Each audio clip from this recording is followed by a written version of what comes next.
Hello, everyone, and welcome to the other side of medicine. I'm Dr. Krystosik. Glad that you're spending some time with us.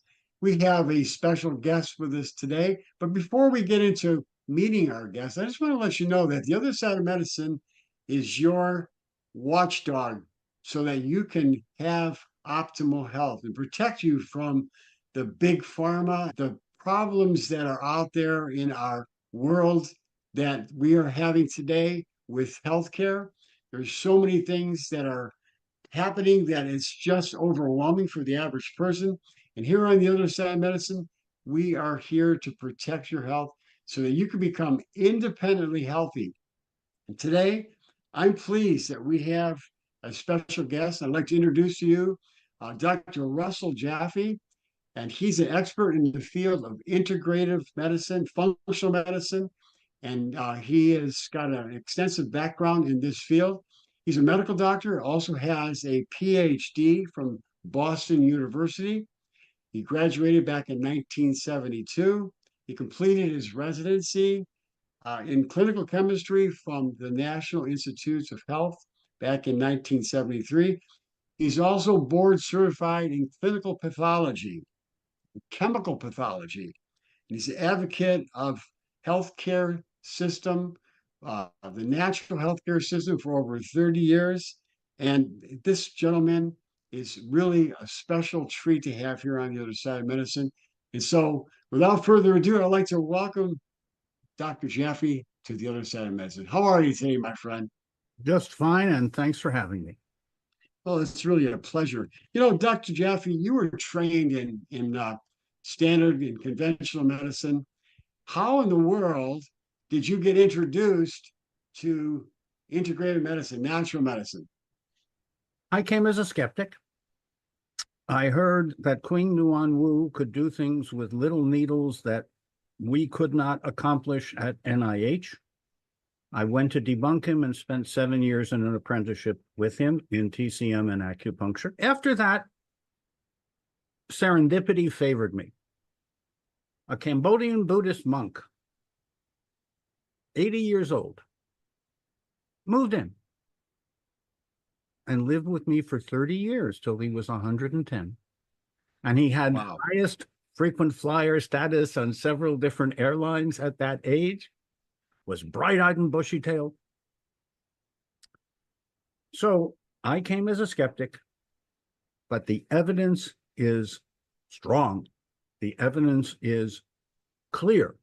The evidence is that if you go upstream to primary prevention, you can save at least 1 million lives a year. Out of the 2.6 million people who die in this country, at least 1 million die at high cost and with a lot of suffering early. I'm confident that we can add life to years and years to life. I'm confident that, as Paul Dudley White said, now he was the president's doctor and he invented the cardiogram, the EKG. He said, if you have heart disease or cancer before the age of 80, it's a fault of the lifestyle, environment, not necessity or science. In fact, he did say, in the 1930s, a heart attack was so rare at Mass General Hospital that if they had one heart attack in an entire year, they would write it up as a rare case. 30 plus years later, it was the biggest killer of Western civilization. Did genetics... Why do you think that is? Change in lifestyle. Okay, so the American lifestyle, the standard American diet, the standard American lifestyle, we're digging our graves with our teeth, correct? The standard American diet is SAD, S-A-D. And as Mel Brooks said, as the 2,000-year-old man, too many people dig their grave with their fork. Now, that's a strong statement, but it's distressingly true. Today, young people eat half of their calories from ultra-processed toxic, my word, they are toxic, packaged goods. I don't even want to call them food. Many colleagues have pointed out how disastrous ultra-processed and packaged and plastic-containing beverages are not acceptable in my home, and they should not be acceptable in yours.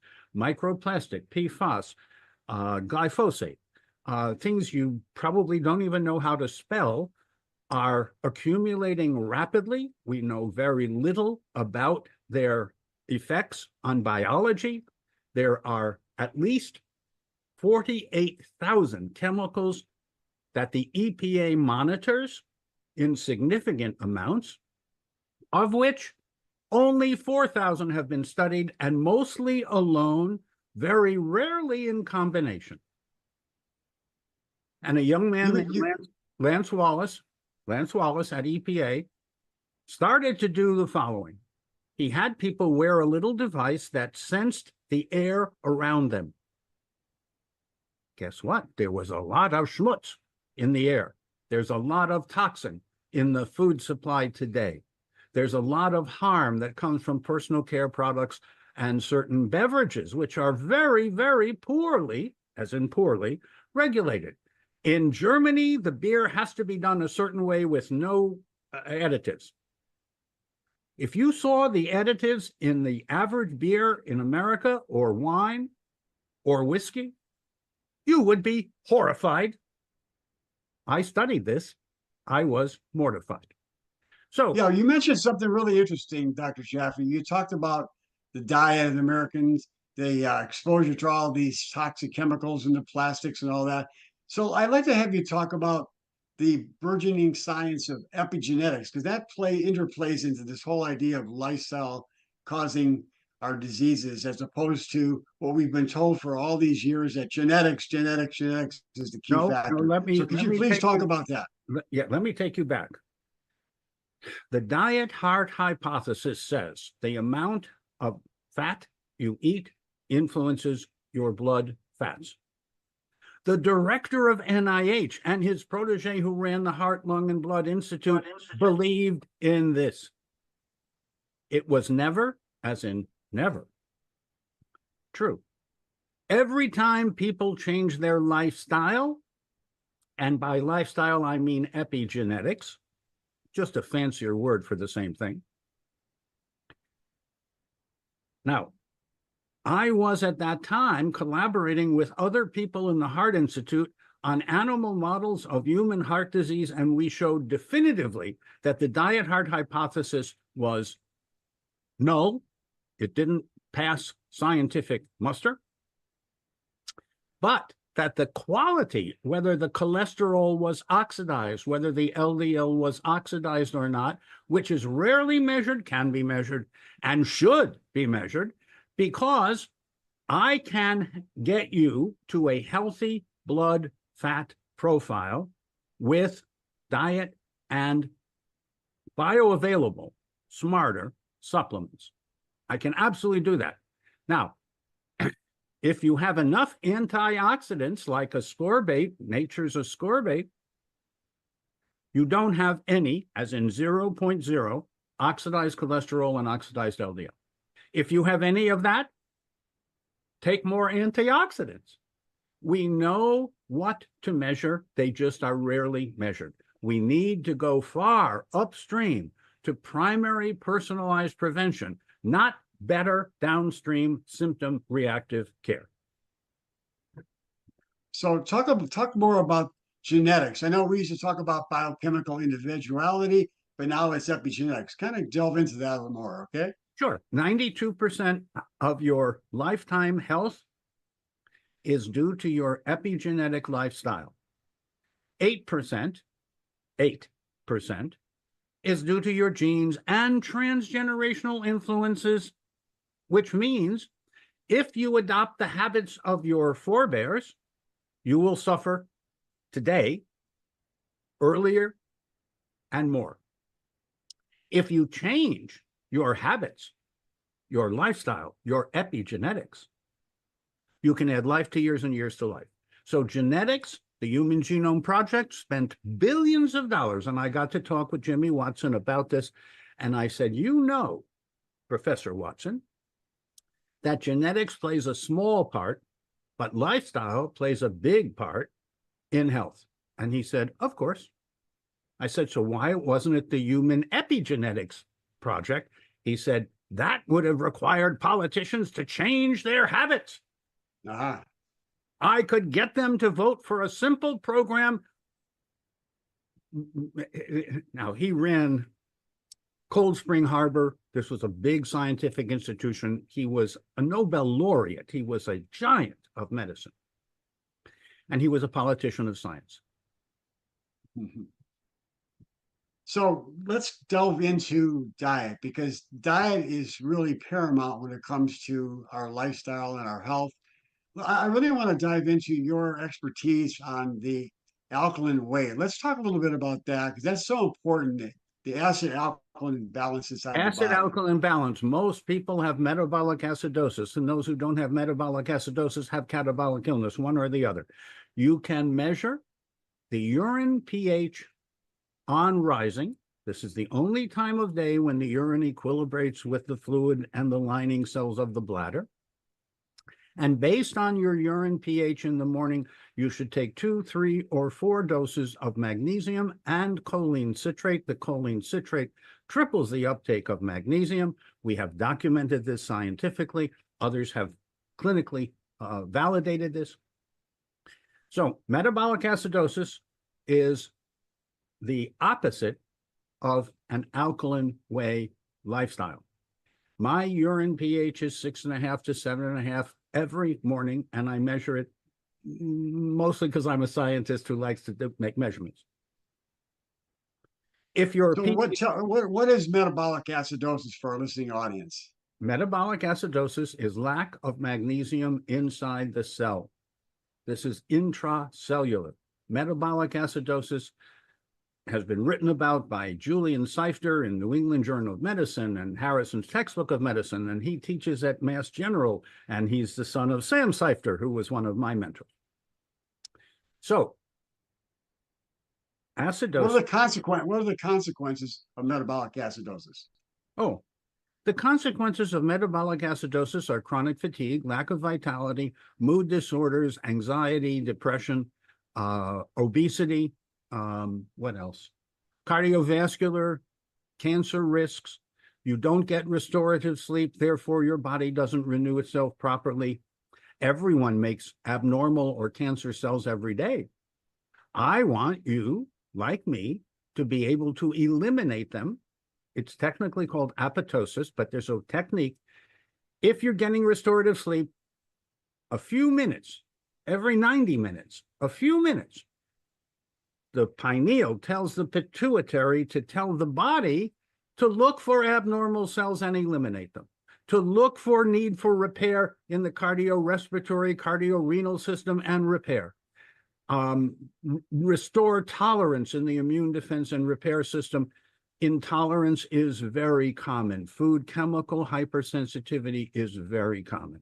Now, I can get, and I would like to get, very specific and very clear about a sustainable diet that's nutritious, delicious, and yummy, what not to eat, because that's as important as what to eat. Well, before we delve into that, I want to talk a little bit about the fact that you said that the knowledge about acid alkaline balance is in the medical literature. It's there. Why isn't it trickling down to the general practitioner or specialist? Well, as you well know, most colleagues, dentists, doctors, osteopaths, chiropractors, naturopaths, most of them want to treat the symptoms of the person because that's how they make their money, that's how they get reimbursed, that's how the system is organized. It was a huge mistake when it was first introduced. It's a bigger mistake today. So if you want primary prevention, you need to find someone like you or me. We have the PIH Academy. This is the 6th year where we are training and certifying colleagues in this kind of personalized prevention. What to do and what not to do. It can get way confusing And then it can get really clear. So I prefer clarity to confusion. Mhm. Wonderful. Okay, so get back to the diet that you recommend and how to keep your body in alkaline balance. Well, the headline is whole and low on the food chain. But now I have to unpack that and explain. You eat lots of grasses. You eat no grains. They have been so manipulated. Trust me, no grains. Lots of grasses. Lots of things like millet and quinoa and fonio and buckwheat and wild rice. Wild rice is a grass. It is. Then, no cow dairy, no meat, no commercial meat, no commercial chicken, no commercial chicken eggs. Well, I like eggs. Okay, get duck eggs, get quail eggs. We can even show you recipes that are fat-free, oil-free, sugar-free, whole, nutritious, delicious, and yummy. What's wrong with organic chicken eggs? I used to recommend them. Today, I have seen the evidence repeated that they have microplastic, which is a up and trending problem that needs to be stopped. Then, even the organic chicken eggs, for a variety of technical reasons, contain PFAS and glyphosate and other things. Now, they have slightly lower levels of these harmful chemicals, but I want to be chemical free. I want to free you from the illusion that regulation protects you. That's really interesting. I've been eating organic chicken eggs, and I'm going to definitely change that. And I think that Hey, it's really a good idea to alternate your foods, anyways. And so it is. It is. duck eggs would be a good choice. And you can And I get think them that, at many markets today have duck eggs and quail eggs, or just say no. yeah, They that's have interesting. beautiful packaging for organic chicken eggs, which cost you a little bit more. What they don't tell you is the truth. Wow, that's Even really interesting. even 20 years ago, 20, 40, 50 years ago, when I started in medicine and science, it was a different world. We're living in a different world. Thriving in the 21st Century is one of our 3 books. Thriving in the 21st century means saying no to many things and yes to some surprising things like berries and fungi, mushrooms, and sea vegetables, and That, whole fruit, not juice, whole fruit. yeah. You mentioned you wrote a book, Surviving into the 21st Century. Thriving, I'm sure thriving. you're aware of Victoria Skovinska's book, Surviving into the 21st Century. I read that book years and years ago. That was one of my interesting introductions to natural medicine. I was a raw fooder back in the 70s for 3 Great. years. So, Oh, great. And yes, there are many shoulders on which we stand.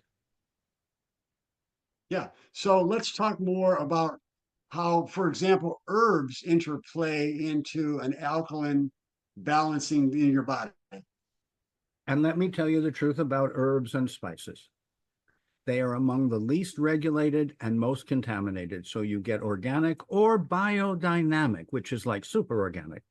All the spices that I have, many spices and herbs, all organic or biodynamic. And if not, if it's just commercial, it's got toxic metals. It's got chemicals. It's got solvents. It's got mold.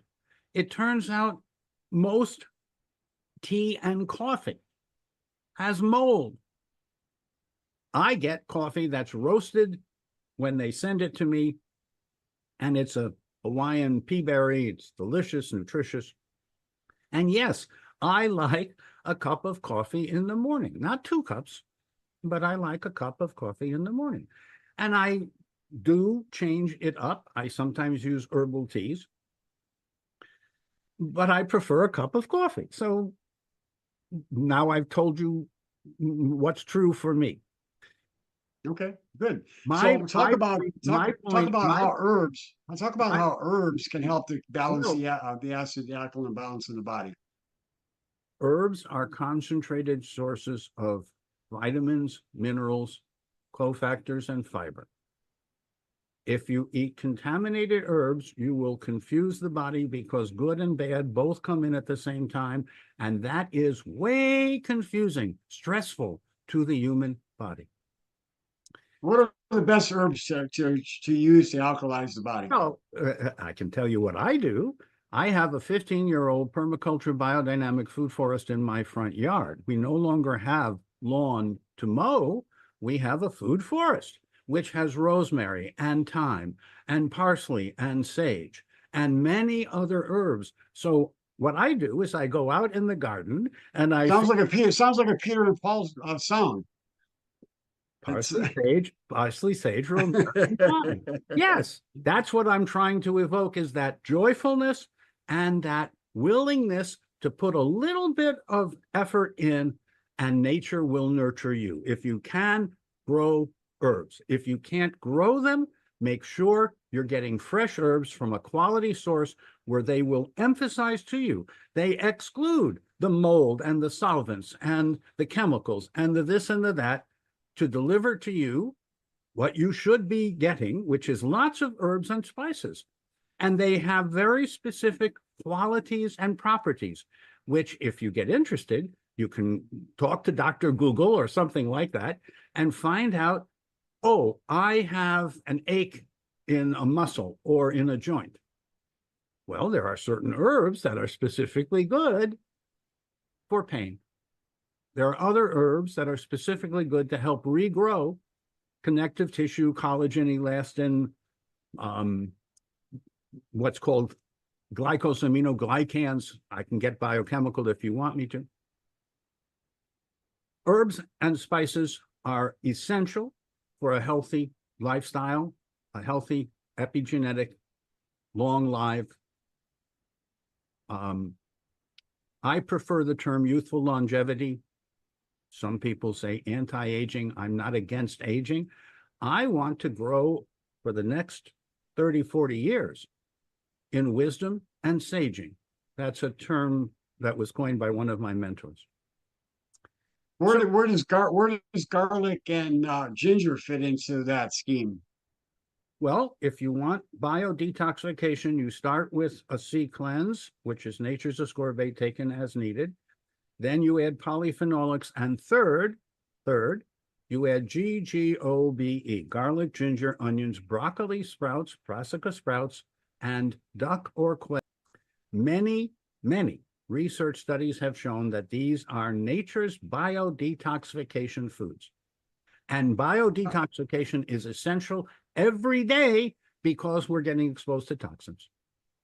Wow, so you're saying that quail and duck eggs help in the detoxification process. Clarify that.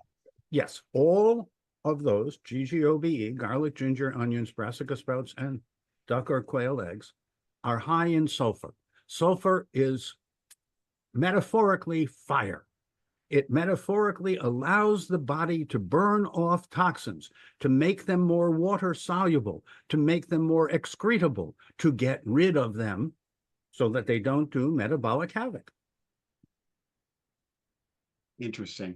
Mm. That is fascinating. I'm really excited to learn these things from you, Dr. Jaffe, and I'm sure our listening audience is going to really gain a lot of benefit from this. So please continue on and talk more about the way we should be living and our lifestyles to help to keep that acid alkaline balance. Look at our blog on personal blue zones. Blue zones are where people live the longest and the healthiest. Oh, wait, please let me interrupt just for a second.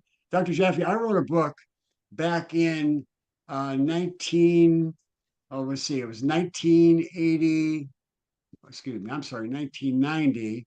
I was on, it was called Carbs from Hell. It's called Carbs from Heaven and Carbs from Hell. Oh, And in that book, I had maps of three of the blue zones, the regions. And I had that 6 years before National Geographic did it.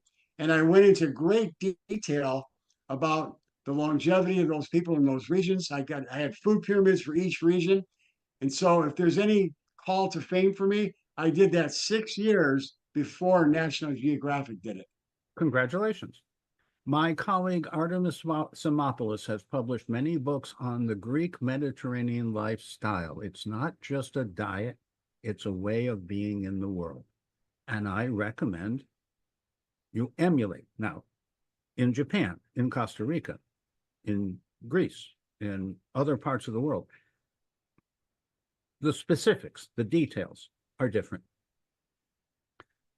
The qualities upstream, when you analyze the fiber in the diet, the purity of the whole foods, the joy they get in living and sharing with each other, maybe with sake or not, but traditionally made, uncontaminated. And there are whole towns now around the world where people live more than 100 and are alive, bright-eyed and bushy-tailed. I want to be in that minority too. And I've studied a number of people who got sick, then got well, and maintained that good health for a lifetime. So the notion that after a certain age you decline is only true if there's more bad and less good in your lifestyle. Mm-hmm. Yeah, so the blue zones are something that, people are not aware of typically. And I visited the blue zones in Costa Rica and South America. And I'm also going to be going to Greece myself, which you had mentioned is one of the Oh, blue zones. you should talk to Artemis Simopoulos before you go. She is way plugged into Greece. I would love to have her on my podcast. So that would be great. She'd be a great interview. She's articulate about omega-3 and omega-6 imbalance. She's articulate about the lifestyle as well as the diet, and she's utterly charming. I would love it. Maybe you could send me the information about her. That'd be great. Sure. So yes, this is wonderful. This is information that people are not going to get from their doctor, and this No, is going to help. Yeah. the reason that we have drrusselljaffe.com and blogs and recipes and reports and science and observations is because you are not likely to hear this from your average conventional doctor. They just don't know. They might be nice people, but in regard to nutrition, lifestyle, attitude, environment, sexuality and intimacy, exercise and stretching, they know from nothing, and so you should not listen to the people who don't know what they are talking about. That's wonderful. Words come out of their mouths. Yeah. You need a this, that, and the other thing. You need a statin. No, you don't. You need diabetes medicine. No, you need a lifestyle correction. So we can go on. Many, almost all, and Mark Hyman is very good about this. Andy Weil is very good about this. Dean Ornish is very good about this. Almost all chronic diseases and suffering that shorten the life of the people are lifestyle. They're not due to a deficiency of pharmaceuticals. Yeah. You mentioned early on about vitamin C. I had Dr. Linus Pauling on my radio program. I was on the radio for over 25 years, and now I have a podcast, The Other Side of Medicine, as you know, as we're on right now. I had Dr. Linus Pauling on my radio program 4 or 5 times. He became a personal friend and actually tried saving my father's life. My father had a staph infection that actually killed him. And Dr. Pauling called the hospital for me to try to get them to do intravenous vitamin C. And they bucked him for about 2 days. And they finally agreed to it, but it was too late. My father died on the 3rd day. I'm sorry for your loss. I knew Linus. I knew Irwin Stone. This was his next door neighbor who turned Linus Pauling on to vitamin C. So I got to talk to him because I recommend our C-Cleanse. We have lots of blogs and information about why you should personalize the amount of ascorbate you take each day. And he, at one time, recommended 9 grams, and then he recommended 18 grams. And I said, Dr. Pauling, surely you know that biochemical individuality, Roger Williams, etc., is true. He says, yes. But he then said, doctors can only remember simple numbers like 200 cholesterol, 100 LDL, and 18 grams of ascorbate. No, not everyone needs 18 grams, but many people need more than 18 grams, and you can personalize the amount of ascorbate, nature's ascorbate you need every week by doing a C cleanse. Once a week, C cleanse, and then adjust the amount of ascorbate you take based on the C cleanse. We've been doing this for 30 plus years. We have thousands, and we are continuing to publish the evidence that the need for antioxidant ascorbate is wider than any other nutrient. And if you listen to Albert Szent-Györgyi, who isolated ascorbate from Hungarian paprika, he said, in biology, in life, ascorbate is as important as light and oxygen. That's really important. That's how important ascorbate is, but nature's ascorbate, not oxidized, damaged ascorbate. Well, we're going to put a link to your C cleanse videos in our on our website and on this podcast as well. But let's shift for a minute right now to how important fiber is and probiotics to helping to keep an acid alkaline balance. So a man won the Nobel Prize, but he won the Nobel Prize for showing that a certain kind of childhood cancer could be managed. He was so inundated with invitations that he moved to Kenya, Africa, and didn't have a phone for years. And he taught me, when he was in his 90s, I heard the following lecture. You need prebiotics, probiotics, and symbiotics. You need prebiotics, which means 40 to 100 grams of fiber a day. The average American takes in less than 10. You can add fiber to many things. You can have high fiber whole fruits and berries and vegetables and yummy things. But you probably need supplemental fiber. So we have a raw, unprocessed fiber available by the scoop if you need it. Then, in addition to prebiotic fiber, you need probiotic bugs. They have to be alive. Dead bugs, and some companies marketed that we have many, many, many dead bugs. I wouldn't take that product. I want to know how many of which species. We have 10 different species to proliferate your microbiome and your digestive microflora. And then you need symbiotic. You need recycled glutamine, which we invented, so that the enterocytes, the lining cells of your intestine, require glutamine for their energy. They are so energy intensive that they don't get energy from anything else other than glutamine. Now, a Harvard researcher recommended a lot of glutamine, and people ended up with glutamate, excitoneurotoxin, which I don't recommend.